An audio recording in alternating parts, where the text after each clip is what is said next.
Hey there, welcome to Brian's Narratives. We've got a couple great stories I'm going to share with you. Let's dive right in. Throwaway for safety. I don't even know where to start on this one. The past 6 months have been an absolute cluster, and it only seems like it's getting worse. My best friend since elementary school, who I'll call Alice, passed away in February from cancer. She had a 2-year-old daughter who went into the custody of her mom after she passed away, who I'll call Alexis. Last month, Alexis showed up on our doorstep unannounced, telling my husband he needs to take responsibility for his child and either take custody or start finally paying child support. She says that Alice had told her when her daughter was born who the father was, but didn't want anything to do with him. Now, to answer the inevitable, Alice was a traveling nurse and made a lot of money, which is the only reason I can think of for why she didn't go for child support. During this conversation, my husband had the worst panic attack he's ever had. So we had to end the conversation before I could get more details. My husband's story is this. I don't even know. He said that Alice's daughter is probably his, but that it isn't what I think. Almost 3 years ago, we threw a large housewarming party, and we just moved into our dream home after I finally finished residency and was set to make real money. For once, Alice was in town and set to be at the party, but I was called into work before she got there. I didn't get back till about 3 a.m. The party was winding down, my husband was passed out upstairs, and Alice had already left the party, which at the time I didn't find strange as we hadn't seen each other in months. Now my husband claims he woke up in the middle of the night to Alice on top of him, but he passed out again before he could say anything. He claims he never told me because he was worried I wouldn't believe him, which I don't know if I do. He showed me some texts he sent his best friend the next day asking for his advice about him thinking someone raped him. But if he cheated, he could have had the conversation as evidence, especially since he never said Alice specifically. Ever since the party, he has been very distant with Alice, and after that, she had her daughter, and he would even find excuses not to be around the house when she would visit at all. I don't know if that's because he cheated or if Alice did actually rape him and this was a traumatic experience. Honestly, Reddit, I just don't know what to do. I've known Alice since we were children, and she had never come across as that kind of person. But I've known my husband for over a decade, and he's not once ever given the inclination of being a cheater. He's an attractive guy, and I've seen the looks he gets at the gym, and he's never given more than a glance. What in the world should I do? How do I figure out what the truth is here when Alice isn't even around now to defend herself? She never even implied she liked my husband, let alone want to sleep with him. I told my husband he needs to get a DNA test before anything is decided on the child's part.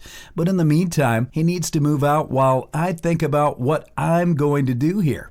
Okay, let me give you an update. After talking with you here, I've come to the realization that my husband is being truthful, and my best friend did rape him. Several people pointed out that Alice was not liking my husband. If it was an affair, she would have told me when she was dying, if only to separate us. You're absolutely right. I was there in the room while she passed. I held her hand for days. We talked about so much. If it was just an affair, she would have told me at this point. But if she raped my husband, she wouldn't have said a word. That's the type of thing horrible people take to the grave. I've also come to the realization that I made a terrible mistake asking my husband to leave for a few days while I gather my thoughts. Not to make excuses, but losing my best friend to cancer, a long-time friend to cancer, was brutal. To say that I was devastated wouldn't do it justice. That it happened only 6 months ago and I'm still feeling it every day. So to have this thrown on me, it's like I'm losing her all over again. Either she betrayed me and had sex with my husband, or she betrayed me and raped my husband.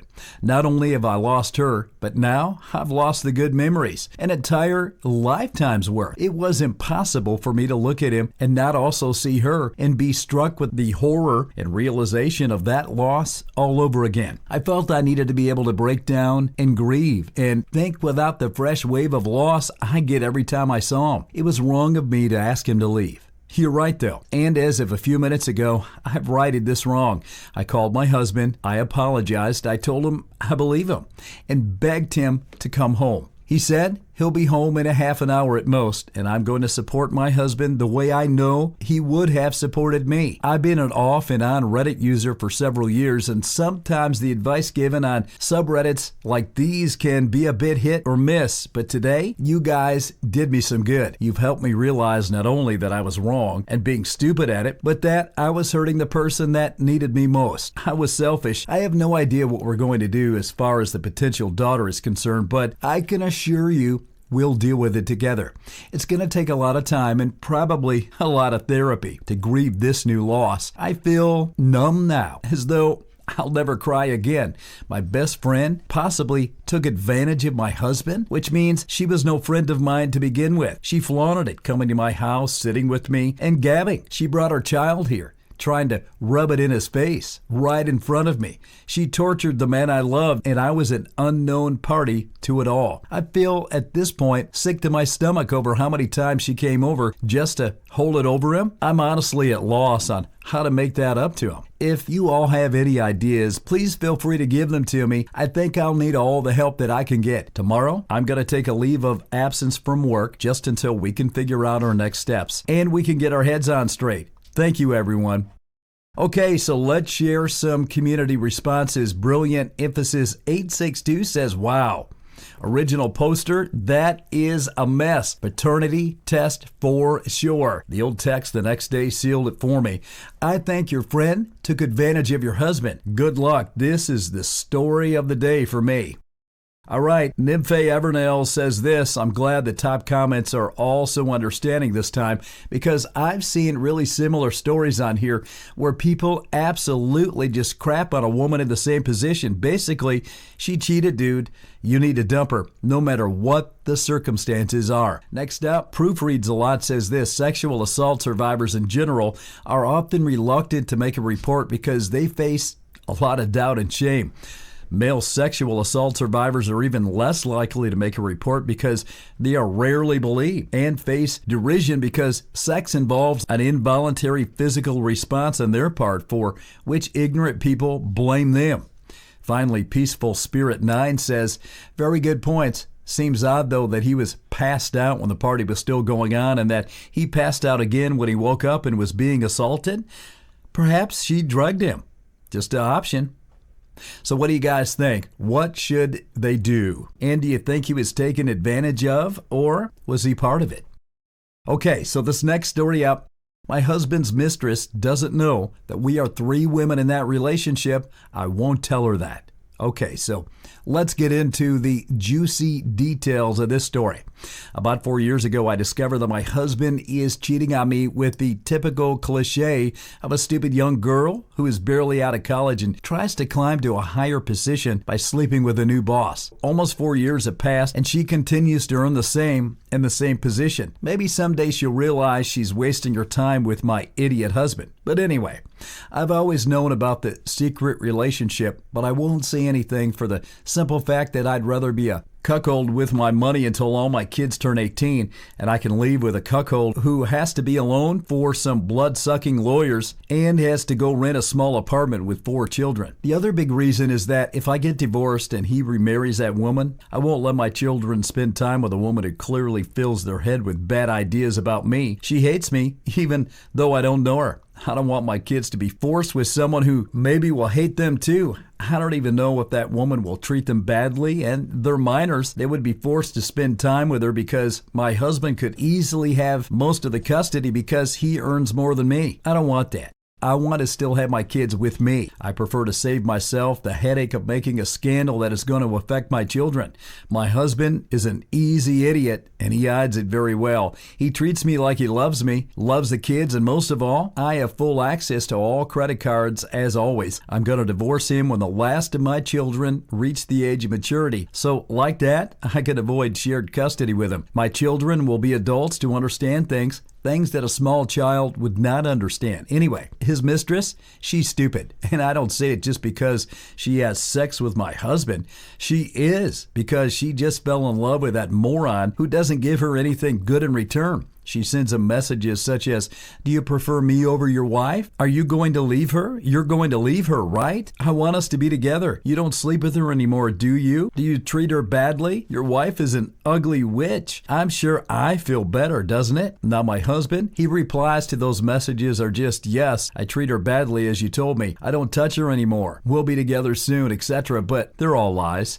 He has never treated me badly. He is a totally loving man who, even now, we never have stopped sleeping together, and so I don't want him to suspect that I know anything, even though we have intimacy every Pope's death, because I don't want to. I think it's obvious that if he didn't get divorced in 4 years, it's because he doesn't intend to. Anyway, that silly girl seems to be really in love with him and thinks he loves her. She does everything for him. Recently, I discovered that he has another mistress. He says the same thing to this girl, but she is smarter because she only asks for gifts and that's it. From the message I read, they don't seem to have a relationship beyond the monetary because she's pretty cold. I guess she wants more expensive gifts, but my husband can't spend too much, or I'd notice that. She's smart. On the other hand, the first mistress is totally convinced that my husband sleeps only with her and no one else, and that he treats me badly, and they're going to live together in a castle of clouds, I guess. She doesn't know we're almost a harem, and she's not even the favorite concubine at this point. Okay, let me update you. No, I didn't marry him for the money, and I really loved him. When we met, he wasn't rich, and he's not rich now either. We just have a good life. Yes, I've been saving money. I'm prepared for anything else that might happen, and I know this might not go perfectly. I have other plans if things don't go my way. But ideally, this could continue like this. About how I feel, I'm relaxed. My life is normal, even though I know it's not. I have a good relationship with my husband.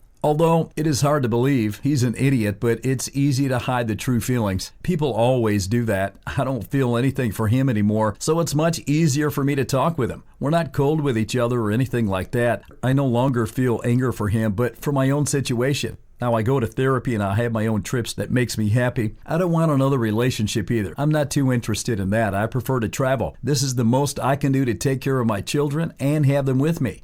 If I can give one piece of advice to anyone, always work and have your own money. Even if you're a stay-at-home mom, try to do something to gain a little bit of money. Also, don't fall in love with married men either. They're just gonna use you. It's something I learned reading these messages. They just enjoy being desired but doesn't desire anyone else than themselves. And for those who comments that I'm an idiot or a doormat, I congratulate you for having the privilege of being able to divorce whenever you want and keep your kids, because yes, that is a privilege that not many of us have. I love myself, but my kids will always come first to me. All right, here's some responses from some of the listeners. Fateless115 says, "Who in the world has the time for one mistress, let alone two? I feel like I never get enough time with my wife and kids as it is." Lappy J. Del Candido says this to the original poster, "I don't understand it either. I thought about getting a lover after discovering his infidelity, but it exhausts me just thinking about hiding a relationship." Choice Fabulous says, "Plus, if he finds out first, he can divorce you before you get a chance." And then Rankvit says, "Keeping up with multiple lies and deception sounds exhausting to me. It's easier to focus on personal stability and keeping things calm." The Great Miai says, "Make sure that you document everything you can get your hands on. Carefully, of course. In some jurisdictions, you can be compensated during the divorce for money spent on affair partners during the marriage. Take pictures of the messages on his phone with your phone. Make sure that you delete every screenshot and message to yourself so he's unaware that you have them. I genuinely can't imagine how icky it must feel to be with your husband intimately while knowing he's such a slimy snake. I'd suggest you leave him now, but having spent 18 months in family court trying to protect my daughter from her father during visitation, I understand why you're making the choice you are. Good luck to you." Well, folks, that's going to do it for the two stories today. Be sure to comment, like, and follow this page.